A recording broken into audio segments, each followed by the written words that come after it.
This conversation started at the beginning of the year when a new batch of challenges reached many people in our membership in the Global Health SIG, and certainly several of our partners around the world. And the organic nature of the conversation led it to be part of what we addressed at CSM at the top of the year, just trying to give space for people to voice their experience. In the meantime, we've had the opportunity, in part through World Physio, to reconnect with many of our partners around the world. And we've started to develop this ongoing conversation with the Global Health Division in Canada, Canada's PT Association. We've had a couple of exchanges. I've joined their meeting, they've joined our meeting. And we were really thinking it might be nice to revisit this topic in some time when we had some time to digest those early changes in the year and see how things progressed. And so this evening, we are thrilled to have several of our members and some guests here that have agreed to talk a little bit about this, to tell a little bit of their perspective and story, and spearhead us in conversation about this topic. So thank you all for being here. I do believe one of our guests is recorded and not here in person. I wonder if it makes sense to start with that person and then invite others to join.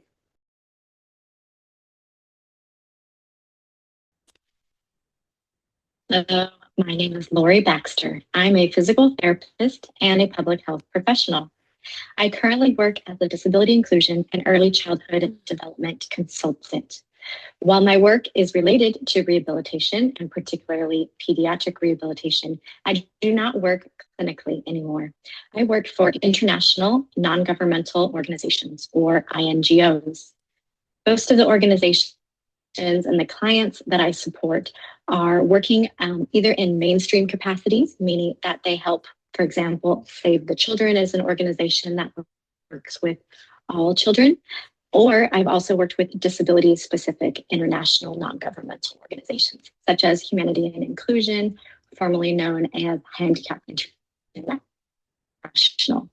So my role as a consultant is to support global health programming and support the integration of disability inclusion in these projects. I also support with early childhood development, so some things related to the early detection of developmental delays, for example, or early intervention or therapeutic stimulation. Question number 2. What is your definition of global health? This is a great question and one that I've considered a lot because I co-authored a commentary that really talked about this, and I'll make sure that I've shared the link with everyone.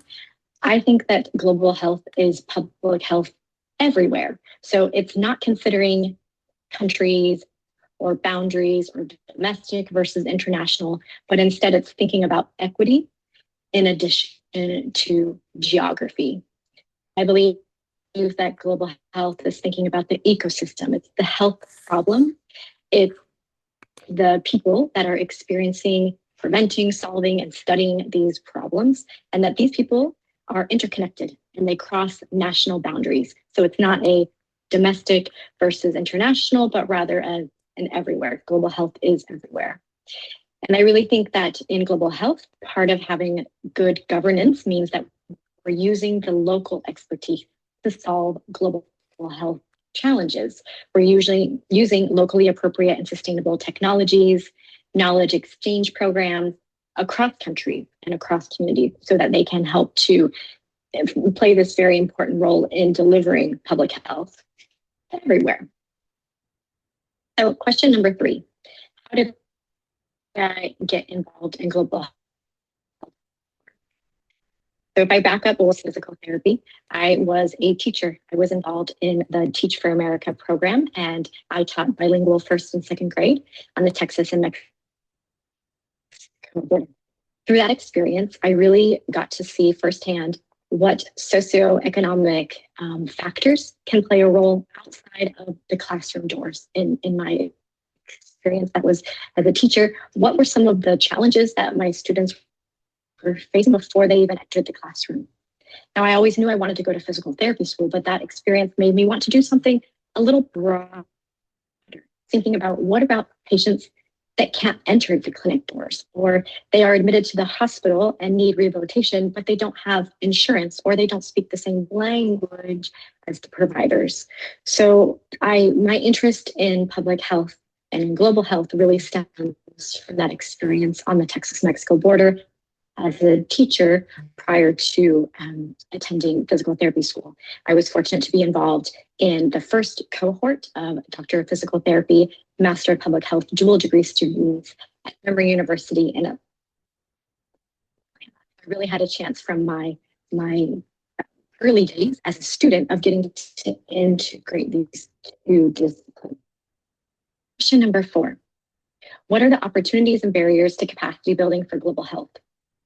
I think one of the main challenges is that people have different definitions of global health, and they're they might use different terms to discuss the problems that they're encountering. So we know we need to encourage a knowledge exchange, and we know that this knowledge exchange needs to be across different types of providers, because it's not just physical therapists working in global health, of course. But I think even more so, it's important that there's this opportunity. It can be a barrier, but it's also an opportunity to involve persons with lived experience of health inequities, and that they are involved in building capacity alongside the clinicians. So it's not just a service provider or a rehabilitation specialist, but instead it's really the clinicians, the service providers, and people with experience of health inequity that are coming together to help build capacity related to global health. Question number 5. How can we become innovative in our global health work to maximize sustainability and resilience in our global health work? First of all, I think one innovation is just continuing to have these dialogues on a country level and within the providers across borders in North America, really thinking about how rehab providers, how physical therapists can think about global health, how it can be part of the work that we're doing every day. But at a larger scale, I think a lot about what work the World Health Organization is doing, and physical therapists, can we plug into those initiatives? So, for example, there's a lot of funding and a lot of momentum happening in the area of assistive technology. Physical therapy, we might not always call it assistive technology. We might instead talk about assistive devices, but it's the same thing. It's the product, the assistive product, and the services surrounding that product. And as physical therapists, we're providing that service. So I think tapping into this momentum that WHO already been building, and many different actors and stakeholders are working on assistive technology. That's when we can be innovative, not just talk about physical therapy, but talk about an area where there is a lot of innovation and a lot of momentum already driving it forward. Another example is that the World Health Organization just launched its Health Equity Network, and this is a global network with many members from ministries of health to INGOs and across many different countries. And I think it's an example of how part of being innovative is really thinking about what is the language that's being used. We're not necessarily saying it's healthcare for persons with disabilities. That's not the discussion, but the global discussion of language being used is about health equity. And I think that from an equity perspective, and that having an impairment or limited participation is one factor that is influencing someone's experience, and they're experiencing inequities. And of course, thinking about this intersectional approach, that there's many different factors that can augment the inequities that are faced by a certain person. So I think a lot of it is just tapping into initiatives and work streams that are ongoing, and realizing as a physical therapist how that's part of what we do. We just might not call it exactly that, but if we can use the stakeholder working global, we're more likely to gain momentum. Thanks again for inviting me to join this panel, even though I'm joining virtually from Portugal, and I'd be happy to stay connected. I will make sure that my contact details and my LinkedIn profile is shared for participants. Thank you.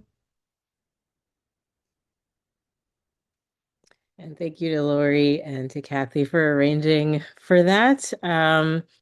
So you heard some structure. I tried to give some folks some things to think about coming into this conversation to just get things going. I'm happy to hear from each one if you have thoughts about those, or maybe we go topic by topic, and just sort of start at the top and work our way down. So the first question that Lori answered was, could you please introduce yourself and tell us a bit about your current role in physical therapy?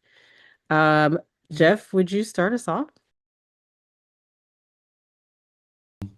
I'm Jeff Hartman, and I'm an associate professor here at the University of Wisconsin in Madison. And I coordinate a lot of our experiential learning stuff, both domestically and internationally. And yeah, I teach here in the physical therapy program, as well as I'm a mentor for our dual degree students. We have a dual degree program in public health and physical therapy, and we have our students doing some pretty cool work, again, domestically and internationally as well. And I'm involved with a Belize, kind of unofficial Belize Physiotherapy Association, and do some work with World Physiotherapy as well. So um, that's who I am.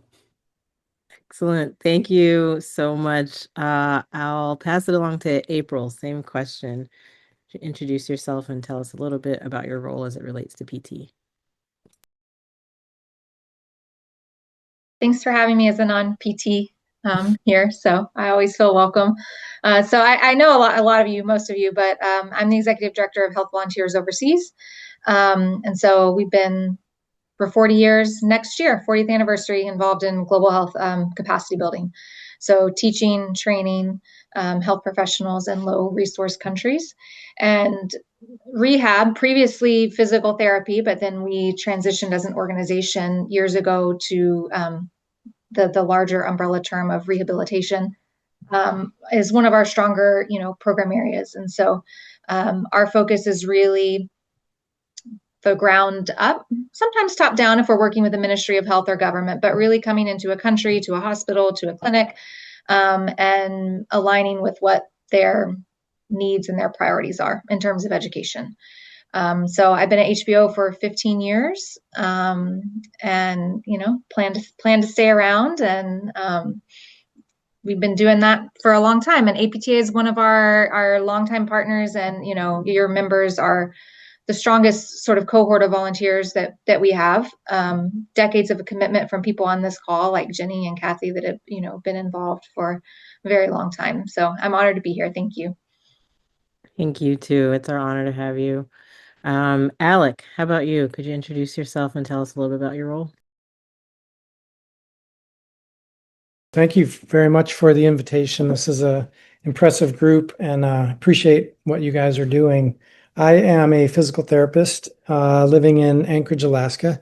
I'm currently the APTA Alaska president. I have been involved in education from a residency and fellowship standpoint for the last 25 years or so in terms of teaching. And I'm a private practice owner. And so I'm kind of in the trenches in terms of sustainability and accessibility for physical therapy in our community. And I was invited here mainly because I'm the president of the board of a nonprofit that we started about 3 years ago, the Alaska Physical Therapy Community Clinic, which is a pro bono clinic for physical therapy services in 4 different communities in Alaska now. And so that is a partnership, private practice and APTA, that got that going. And that's what I'm most excited to talk about. But that's my role as a physical therapist at this point. Excellent. Thank you so much for being with us. And I feel like I want to take executive privilege now to add to our panel, even though she's moving around her house, and invite Jenny to introduce yourself to our town hall, please. Hi, everybody. It's really fun to see you all. I think the only person I'm unfamiliar with is Alec, so it's nice to meet you, Alec. I am an associate professor at the University of New England in Portland, Maine, and I'm a former chair of the Global Health SIG. And right now I'm serving in the capacity of the chair as the chair of the North America Caribbean region for World Physiotherapy. And yeah, I'll leave it at that for now. Excellent. Super excited to have you all here. The remainder of people on this call are all current board members of the SIG. Laura Martell is the vice president. Kripa is the secretary. Maria is our programming chair. Cheryl runs our research stuff. And Kathy Clark, who many of you spoke to arranging for tonight, is our Jane of all trades. Can I call you that? Is that fine? Um, so that's who is on the call, but we really hope this recording reaches a broader audience and that we can continue to have this conversation in our separate circles and leading up to CSM. So the next sort of batch of questions that Lori addressed in her talk is like, what is your definition of global health? And maybe I'll add to that, what opportunities and barriers do you see in this current moment, in your current space, in your amount of focus that you have locally or more broadly around global health right now as it relates to PT? We can popcorn this. There's only a few of us here, so feel free to jump in and unmute yourself. I'll start it off, and then people can continue it. I try to simplify it. Lori, I mean, obviously she wrote a whole commentary on this, so she elaborated, but I'd simplify it. And in my mind, I think of it global health as public health with a clinical component that views things through a equity and justice lens. So really, the focus of global health is on communities that are, underserved or under-resourced, and that's kind of how I view it. And I don't view it with borders in mind, kind of like what Lori talked about. And I feel like the opportunities and barriers that are out there, to me, the opportunities are right in front of us. It's the people from the communities that we work in. I'm really trying to train myself to not use the term capacity building, rather use the term capacity strengthening, because I feel like capacity exists in all the communities around the world, and it's a matter of strengthening it and finding ways to do that. So I kind of see those opportunities are right there in front of us, and it's a matter of strengthening them and supporting them and walking alongside them and of the people and our colleagues around the globe. So barriers are when we get in the way of that, when we want to do it ourselves, and when we think we have the answers and think we know it all. There's a lot of that still out there, including myself. I still have to correct myself and humble myself. But I feel like those are some opportunities and barriers that exist out there.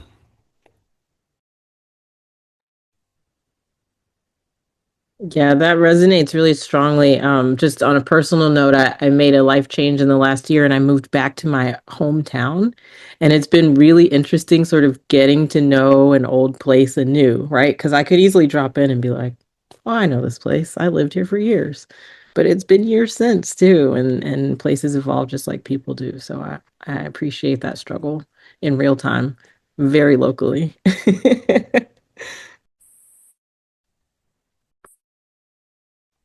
Other thoughts? Right. Yeah, I guess I can unmute and I can keep going in the sequence as before. I also think of global health. I just try to simplify it on a day-to-day basis. You know, with a public health background, you can tend to kind of get in the weeds of what all of this means. But really, I just simplify it. It's health for all.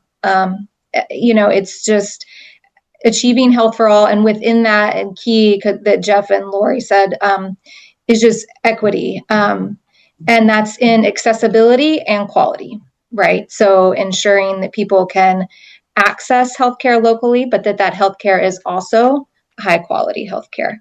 And global health does tend to focus, I think, on low resource countries and require international collaboration in my mind. I think that moving to some of the barriers, it kind of dovetailing on what Jeff said, as individuals getting in our own way, I think as organizations and institutions, we often work in silos. And even in global health and international development, there's a lot of territorialism and ideas of like, well, that's my project, or that's my country, or well, I already created this program or this curriculum. And so I think too often we get in each other's ways as organizations too, instead of finding opportunities for synergy. We are working with limited resources in the nonprofit sector in countries with limited resources, right? So why we should be working together to consolidate those resources and try to, maximize our impact. So I think that gets at one of the cornerstones of that you have to have international collaboration. And some of the opportunities for me also relate, and that I think there is more opportunity for sort of private, public, nonprofit collaborations. Maybe not the US government, but governments in the countries where we're trying, to work. And I don't think you really will impact sustainable change unless you can really integrate the resources and efforts at all of those levels in a country. So I think a lot of those things are kind of the challenges, but also the opportunities at the same time in my mind. Yeah, I'll go ahead and jump in. And, Lori, April, and Jeff have done a great job defining this. And I think that health for all, accessibility, those kinds of things, and providing services in low resource environments is really what it means to me. And my focus personally has been in those low resource spaces in our community here in Anchorage, and then eventually in the whole state of Alaska. So that's kind of probably what I represent on this panel, is more of kind of the local view. But accessibility, I think, across the world, and is just a passion of I think most of us who are involved in this kind of work. And I also think it's important to just mention that global health can also refer to an individual's global health, as opposed to, as physical therapists, just thinking about their movement or their function, but really thinking of them more globally within that individual organism, and thinking about who and what other resources in the community can make their life more enjoyable or help them meet their goals. So just wanted to throw that little wrinkle in there in terms of global health. I love it. I love it. And we just heard the importance of the language that we use, right? And so to understand that there might be different angles by which we're approaching this conversation, I think is important to remember. Thank you, Alec. Jenny, did you want to add anything? I don't want to disrupt the panel's preparation and work for the discussion. I will just add that I agree with all those definitions. And one of the things that I really have come to appreciate more and more is not so much the idea of global health, but the idea of teaching students and people to think about our profession as a global profession, and thinking about what that means in our everyday thinking, what it means about our resources, what it means about the research that we develop and who it's applicable to, and all those sorts of things that I think would be beneficial to any PT to think about, in terms of we're this little piece with one little perspective, and thinking about all the ways that PT is practiced, but all similarities and differences, but also the challenges that other people in our profession face in delivering care. So I just sort of wanted to add that little bit of a perspective. Yeah, thank you so much. I think that's also really important when we think about the workforce, right? We can't have conversations about capacity and about strengthening systems without thinking about who's coming into the workforce, how we're sustaining them across their careers, and what we're doing when folks move on. So I appreciate that perspective. We talked about some opportunities. We talked a little bit about some barriers. This like sort of chapter 3 of questions is really around how we can be innovative to overcome the challenges that we come up against in global health currently or over time. Some of these challenges are age-old challenges, right? And how we really might encourage each other to be resilient in this work. So if you have specific ideas, methodologies, of course, but also just those motivating pearls that keep us all moving when things get tough. Want to invite that space.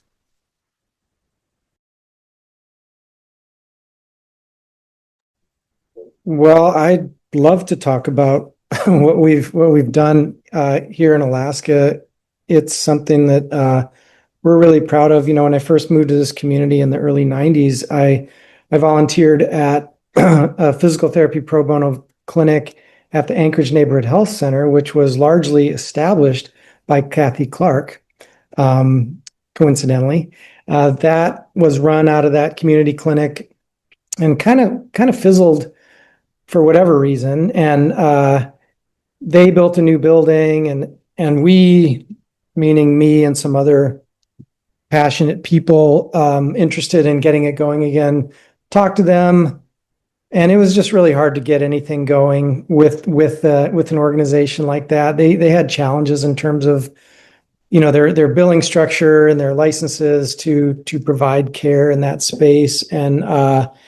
And then after COVID, you know, our chapter, the Alaska chapter, really felt the need to act in a way that was positive, you know, and provide some kind of opportunity, not just for the community, but for our members and physical therapists to do something really meaningful with their energy. And so we came up with this idea where the APTA Alaska funded this nonprofit, so it's a 501c3, and partnered with a volunteer private practice to host a clinic on the weekends, you know, not disturbing the flow of their practice. And then we just searched for volunteer providers, some administrators, and got the appropriate insurance and just opened our doors very, very in a simple way. And we're able to immediately reach out to providers across the community, social services, networking within the physical therapy community, and just swung the doors wide open for anyone who has a financial barrier to physical therapy services. And so we were very intentional about not needing any kind of financial vetting or insurance vetting, because having health insurance does not mean you can afford to go to physical therapy. There's copays, deductibles, all those things are barriers to care. The only exception we had was we could not accept people who were already covered under a government program. So if they were Indian Health Service, Medicare, Medicaid, VA, TRICARE, those people we didn't accept. It was way too complicated, and they have accessibility in this community to get care. But anybody else, it doesn't matter. We don't even ask them if they have insurance. We just make sure they don't have those other things. And it's been a success. So we started in Anchorage. We got interest in Fairbanks, and so they have a clinic there that's opened once a month. Same with Homer, and same with Wasilla. And I mean, we're just kind of hitting our stride. Honestly, this last Saturday we had 16 patients and 3 providers.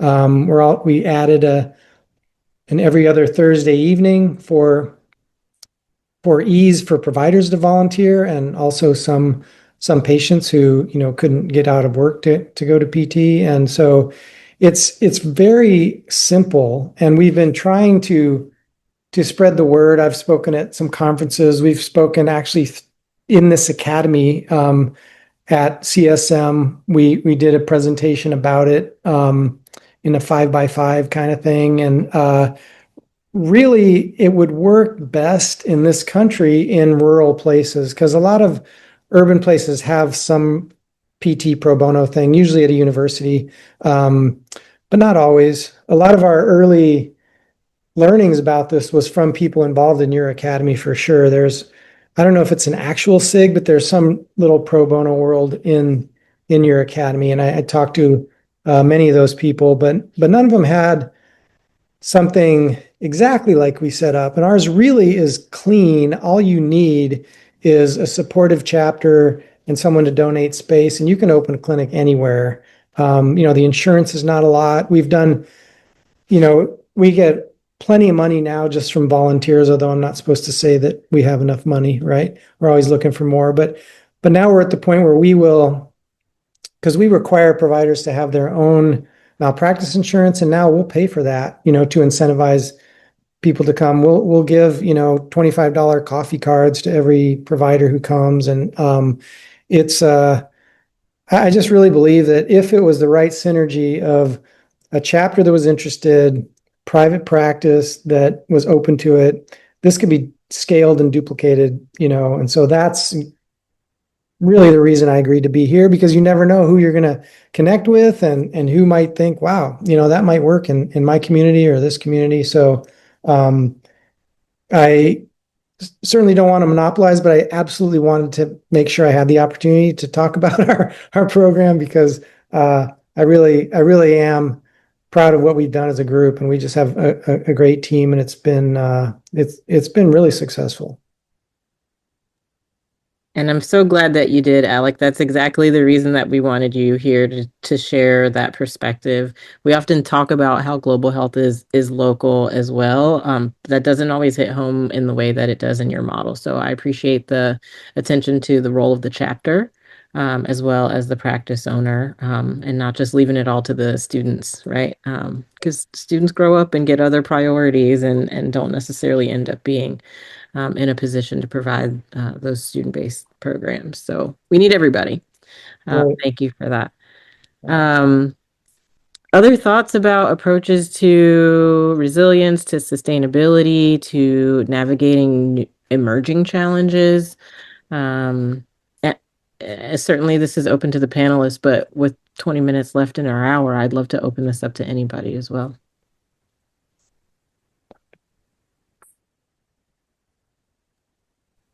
I can share a little bit. I wouldn't call this innovative by any means, because it's what we all know and what we all talk about, but actually doing it is another thing. So I've been involved with the Belize kind of physiotherapy community for a number of years now, and within the past few years, I went down there in 2020 on a Fulbright scholarship and was able to do kind of a workforce analysis where I mapped out all the physiotherapy that was being done in the country and kind of who was doing what, where, and where the gaps are and all that. And through that experience, I was able to talk with all the physical therapists that are working. And what I heard loud and clear from them was that we are little silos in this country. And so we talk about silos in global health where the physical therapists are working together, but not with the MDs, and the MDs are working together, but not with the pharmacists and so on. But even within the physiotherapy profession, everyone was just kind of in their own silos, and they just felt it wasn't right. And so there's a strong desire to come together in some capacity, and no one really knew what that could look like because everyone lived all over the country and it was pretty spread out. And so we simply put together a WhatsApp group, and everyone came together on WhatsApp. And I think just now after a few years into it, simple things like sending out birthday celebrations to people and saying, hey, I saw your clinic being advertised on the news the other day. Congratulations. And just like simple things like that over time really, really build camaraderie and I see it as strengthening capacity within the group as a whole of physiotherapists. And it's really kind of cool to see it evolve over the last few years. And so this idea of collaboration, working together, and being better together, I think is really important. And sometimes we think that means we got to all come together and we got to have a formal meeting where we have an agenda and we sit down and we have a strategic plan put together and we have goals and objectives. And that's how I think, but that's not necessarily how other people think that I'm working with. And so really just kind of simply and organically coming together, working together, identifying some common goals of really growing the profession. How can we do that? And it's really been cool. So I think again, just collaboration, organic collaboration, and working together. Just as a profession alone, we can't forget that, and there's power in that for sure. So, yeah. Yeah, that brings me back to sort of the relational aspect that tends to be such a cornerstone of people's professional identity in PT, right? Even students, I hear this. I chose PT because I didn't want to only spend 15 minutes with my patients. We hear that when they're very baby PTs, and then they become me, right? And and it's still the same thing. You want to develop those relationships with the community, with your potential partners, with your patients, and certainly with the organizations that you want to donate your time to, right? So I think that's an awesome reminder, and feels really organic. um, Other thoughts or questions for our panelists? April, please. Yeah, I would just chime in. I think similar to Jeff, there's a lot of stuff out there that is not quote unquote innovative, but the innovation comes in how to do it at scale or how to fund it, right? There's a lot of good ideas out there. HVO's main barriers are having enough volunteers. We don't have a shortage of people asking us to open projects, right? We need to have enough volunteers before we can open more projects. Well, to have volunteers, you have to have staff that can manage them, and then you have to have money to pay staff. Like, it's just this kind of vicious cycle. So I think relatedly right now, which you guys, we're in a little bit of an echo chamber here, but I think in the current national and global climate that we are in, and sort of the landscape of global health and development and all of that, I think it's more important than ever for people in academics or that work with students or at universities or clinics that we don't lose educating the next generation of people that local is global and what does it mean to be global, and that just to help instill a value that of physical therapy as a profession, right, and as a global profession, and how do we elevate our profession on a global scale, and just for students to still be exposed to that idea and ensure that they're coming out of PT school with that global concept. Of course, they're not going to all become volunteers. They're not going to all be invested or dedicate any time, but a lot of it is just a perspective, right? It's just a way that you approach the world and the way that you interact with the world. And so when I think about sustainability, it's just making sure that these next generations are not losing sight of, we're more interconnected than ever, as much as people want to fight that. Like, everything crosses barriers now globally, right? So it's just to pretend that it doesn't. So I would just plead with everybody that's in academics and works with PTs to just help the next generation not lose sight of, investing in their profession on a global scale. I'm glad this is recorded because I want to be able to share that message from the rooftop. So appreciate it. Maria, please go for it. Yeah, so two things. I actually just wanted to piggyback on what Jeff said earlier, as it comes to connections. Actually, just this Thanksgiving, I hosted 5 internationally educated PTs who spent their very first traditional American Thanksgiving, had their very first turkey, and thank God they liked my turkey. It's kind of just to introduce them into the American culture, for one, right? Because these are internationally educated.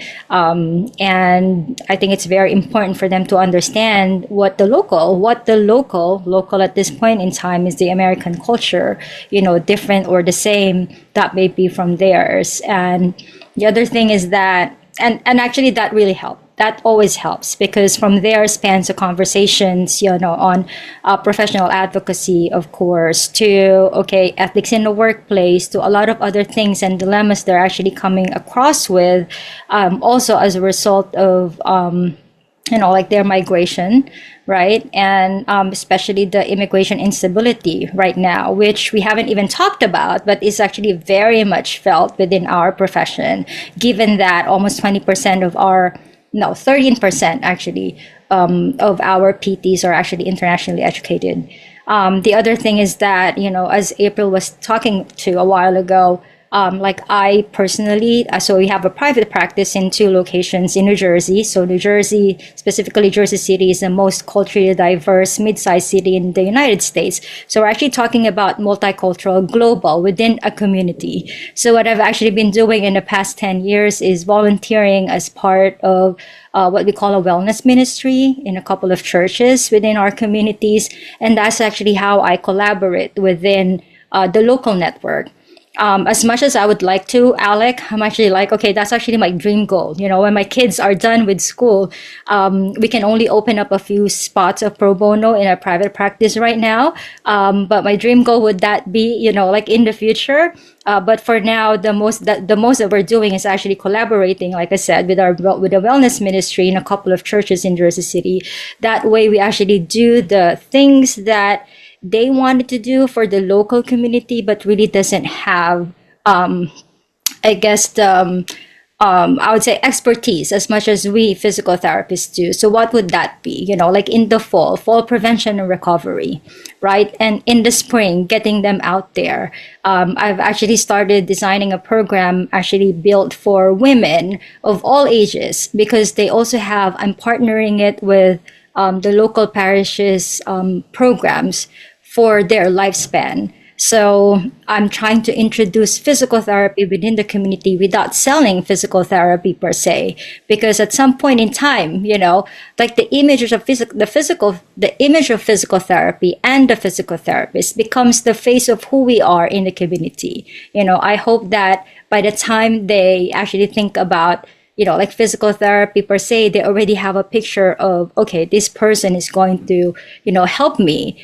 More so now that I helped them, because I wasn't even asking for help in the first place and they were already there. So this is also something that I do internship in our clinic. We partner with a couple of educational institutions. So this is definitely something that we bring our students to. You know, we do require them. We ask them to volunteer for one of the activities at the very least while they're with us.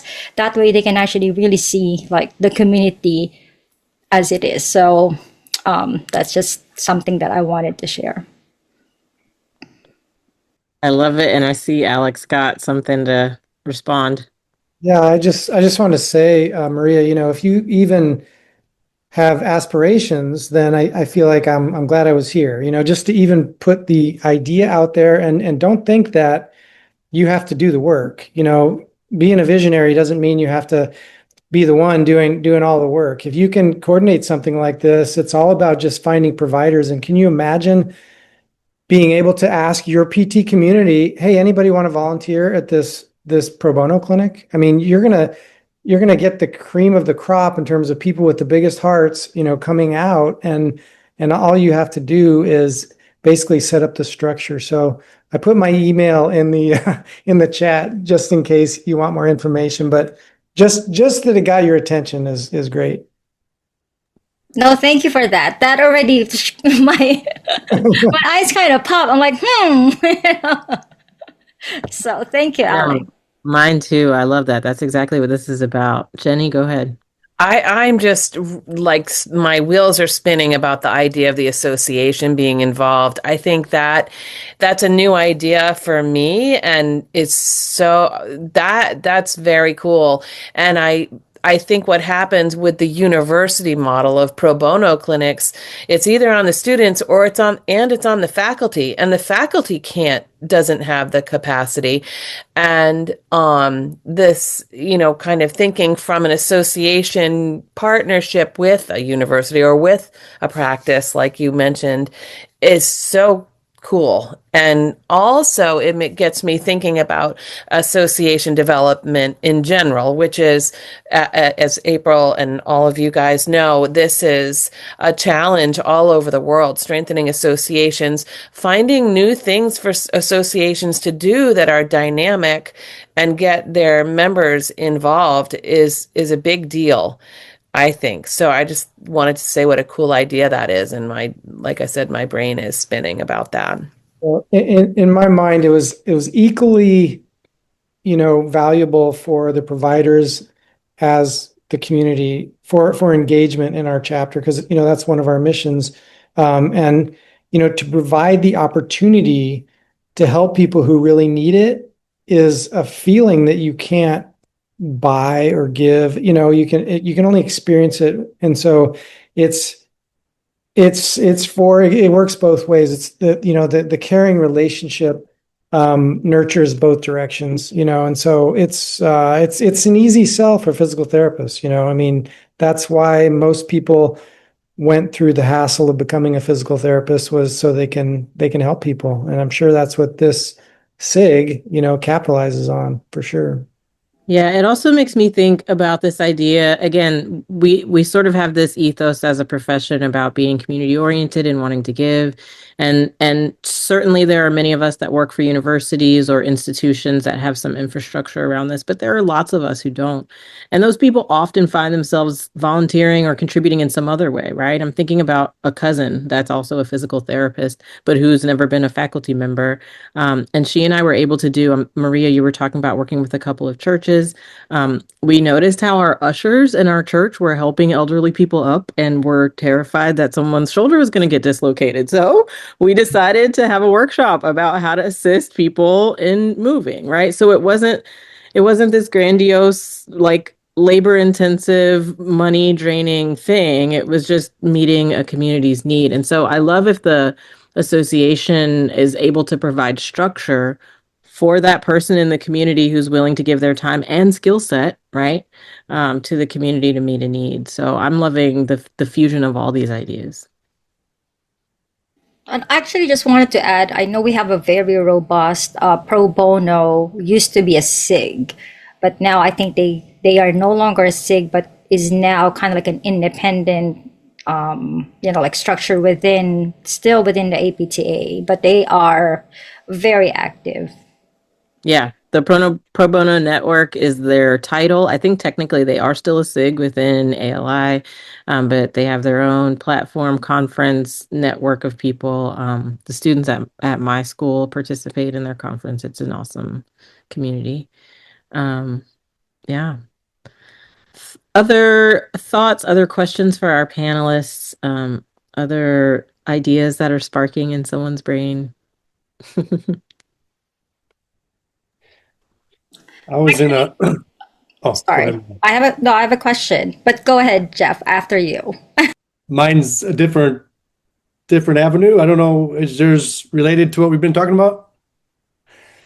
I'll just be quick. I'm on a committee through the Consortium of Universities for Global Health, and the president of that consortium is a physician, but he was also a politician back in the day. And a lot of our meetings obviously have just been brainstorming ways to advocate for the global health community. Like our funding's being drawn away, and it's kind of a disaster. And so all of our meetings recently have just been, what can we do? And he said, when my days as a politician, I answered every phone call that came to my office. I read all the emails that came to my office. I read the letters that came to my office. He goes, advocacy works. It reaches the politicians. And I think of that, I mean, even in the global scale where I work in Belize too, like the advocating for our profession, advocating for our patients, advocating at the political level of things can be very powerful. And it was just so encouraging to hear from him. He goes, guys, I don't know what you think, but the politicians hear us. Mm-hmm. And so we need to be loud. We need to touch the heartstrings. And they start talking about, these stories and presenting stories of how our patients and how our communities are being impacted by these things that are happening at the upper levels. And so it just got me thinking about innovative ways to advocate for our work and for our patients and for us is important. So just want to throw that out there. It was actually encouraging to me hearing him talk like that. Yeah, I bet. And it's interesting because I think sometimes we couch advocacy in this fight for reimbursement, which is such a huge part of our focus as a profession. But you also mentioned the advocacy for our patients. And I think that sort of happens in a different part of our brain or our body, right, as PTs. And so I think, again, sort of training that muscle and learning how to get comfortable with that and find meaningful stories, I think can really go a long way. Also, political advocacy doesn't have to just happen on Capitol Hill, right? Like it can happen at the school board in your local community, or again, wherever your community's need is. So being tapped into that and being able to sort of speak about it, I think is a really important skill that we often overlook. Final call for contributions from the floor. Actually, I do have a question. Yes, Or please. I don't know, something that I just, so we're talking global health, right? Not just global PT in particular. And I think this question or, thought is very relevant to say April, Alec, well, actually everyone here. But if we talk about global health, one of the main challenges, of course, is that I guess countries, especially of differing resources, also have different priorities when it comes to addressing their particular health problem, not just physical therapy or rehab in particular, right? As you know, lower resource countries' main problems tends to be more on the infectious side of things in public health, right? Whereas here, we're facing more of quality of life, right? So I guess in prioritizing that and on a global health scale, how do we actually also kind of like prioritize and advocate for that? I mean, not just as physical therapists per se, but like healthcare volunteers. I guess is my question.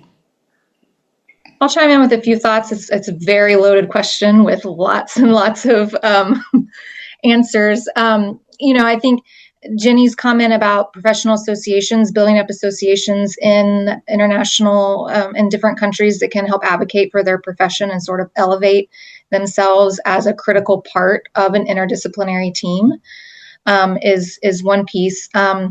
And you do have to align, if you're doing global health, you have to align your activities and your priorities with the national health agenda or priorities.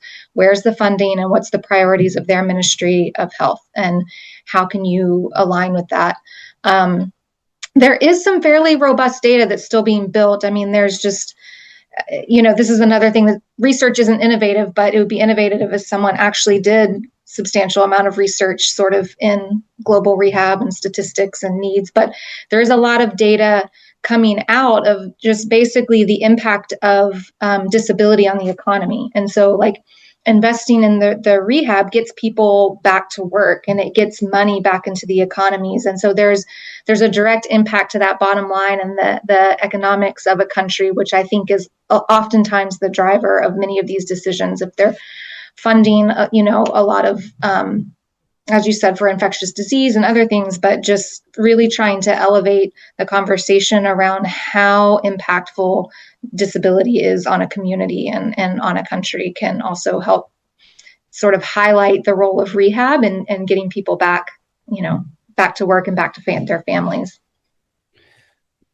And I'll just add to that too, like if you think about it, like especially COVID highlighted how physical therapy can be involved with the management of this whole pandemic. Like physical therapists were instrumental in preventing people from dying in ICUs and getting people stronger and healthier and moving on with their life and preventing complications down the road. So thinking about, in the oncology world, the pelvic health world, like all these things, people don't think of physical therapy necessarily, but advocating for our profession to step into some of these realms could be a way to get our foot in the door in some of these larger national initiatives as well. So those are tough sells potentially, but we have a role to play in collaboration with the rest of the medical team to address, especially the chronic diseases and that type of stuff. We really can contribute to the prevention, the treatment, and that type of stuff with our skills and knowledge and expertise. Yeah, a nice plug for the role of the PT on the interprofessional team across the lifespan, right? So yeah, I agree, April, that Maria's question was super loaded, but I'm so glad that you asked it because it starts us off on a conversation that we can continue from now into CSM. Several of us on this call will be speaking at the invitation of the Academy on Globalization and Physical Therapy. We would love any of you here tonight and listening on the recording to join us in that session at CSM. We also, as a SIG, will have our business business meeting, certainly as we always do, but we're going to have an additional networking time where we'll be celebrating the 40th anniversary of the Global Health Special Interest Group. So we would love for you to stop by and shake a hand or grab a snack or take a fun photo during that time and continue this conversation, because there's so much to learn from each other and unpack together as it relates to our workforce, our education, and the patients of communities that we serve. So thank you all for being here tonight. I hope you all have wonderful holidays and ends to 2025. And I look forward to seeing you along the way in 2026. Have a great night.